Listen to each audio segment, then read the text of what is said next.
అయోధ్య రామాలయం కానుకల దుర్వినియోగం కేసులో మరికొందరిని అరెస్టు చేసే అవకాశం ఉందని తెలుస్తోంది. ఈ కేసులో 8 మందిని అరెస్టు చేసిన పోలీసులు విచారణను ముమ్మరం చేశారు. శ్రీరామ జన్మభూమి తీర్థక్షేత్ర ట్రస్ట్ ప్రధాన కార్యదర్శి చంపత్రాయ్, ట్రస్టీ అనిల్ మిశ్రాను పోలీసులు ప్రశ్నించారు. కానుకల లెక్కింపు, వాటి పర్యవేక్షణ తదితర అంశాలపై ఆరా తీసినట్లు పోలీసులు వెల్లడించారు. సిట్ ప్రాథమిక నివేదిక తర్వాత నైతిక బాధ్యత వహించి వారిద్దరూ రాజీనామా చేశారు. అయోధ్య రామాలయంలో భక్తులు సమర్పించిన కానుకలు భారీగా దారిమళ్లాయనే ఆరోపణలపై సిట్ దర్యాప్తు చేస్తోంది.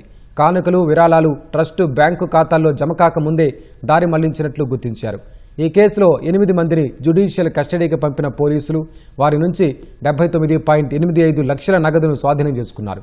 నిందితుడు అవినాష్ శుక్లాను పోలీసులు విచారించారు. ఇందులో బయట వారితో పాటు లోపలి వారి హస్తం ఉందా అనే కోణంలో ప్రశ్నించారు. ఈ విచారణల నేపథ్యంలో మరికొందరిని అరెస్టు చేసే అవకాశం ఉందని పోలీసు వర్గాలు తెలిపాయి.